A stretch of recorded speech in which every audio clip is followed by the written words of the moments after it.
Conférence de presse de l'avocate du ressortissant algérien Boualem Nahman, qui a fait l'objet d'une expulsion arbitraire et abusive de France vers l'Algérie. Elle a fortement critiqué l'attitude des autorités françaises et a déclaré que cette arrestation répondait à un agenda et à la volonté répressive du ministre de l'Intérieur français. Plus de précisions avec Bedia Armani. Du nouveau dans l'affaire de l'influenceur algérien Boualem Nahman, plus connu sur les réseaux sociaux sous le pseudonyme d'Oualem.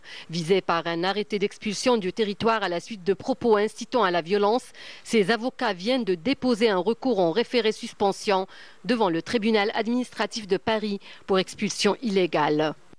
À ce titre, un référé suspension a été déposé devant le tribunal administratif qui sera entendu. L'audience est le 27 janvier à 14h30 au tribunal administratif de Paris et ça sera l'occasion de discuter de la légalité de l'arrêté d'expulsion pris par le ministre de l'Intérieur qui, contrairement à ce qu'il semble expliquer, comme quoi tout est parfaitement légal, il n'y a eu aucun jugement, il n'y a eu aucun juge qui a pu se prononcer sur la légalité de cet arrêté d'expulsion.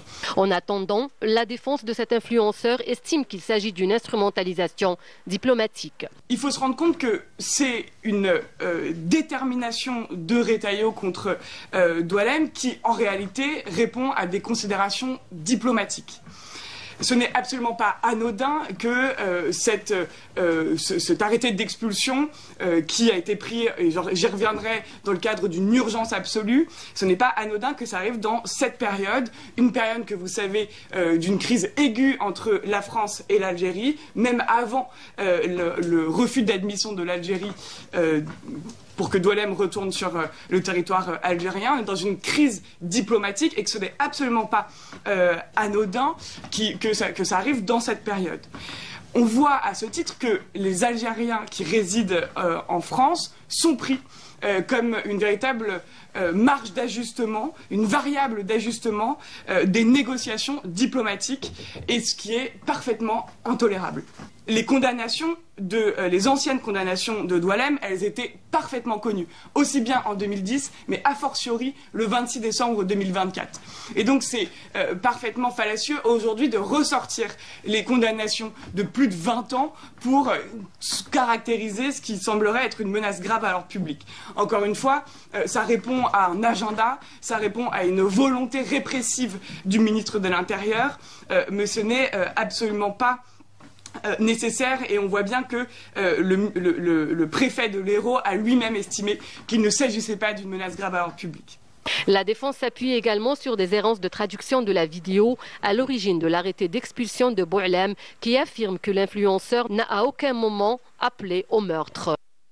Il faut quand même se rappeler qu'on parle d'une vidéo de quelques secondes en arabe qui a fait l'objet de traductions fluctuantes. Et ça, c'est très important. Parce que, au début, quand le maire de Montpellier et le préfet de l'Hérault vont saisir le procureur de la République, ils saisissent, sur le fondement de l'article 40, ils les saisissent en envoyant une vidéo avec laquelle il y a une traduction générée par l'intelligence artificielle. En tout cas, c'est ce qui est probablement retenu. Et dans lequel la traduction n'a plus rien à voir avec ce qui est finalement traduit. Au début, on parlait d'un appel au crime, puisque la traduction faisait appel d'un appel au meurtre, ce qui n'est absolument plus le cas. Pour rappel, l'influenceur algérien a été expulsé de France. Les faits qui lui sont reprochés appellent au meurtre. Renvoyé en Algérie, il a été refusé par les autorités algériennes. Il est depuis placé au centre de rétention administrative du Mesnil-Amelot, Seine-et-Marne, pour une durée de 90 jours.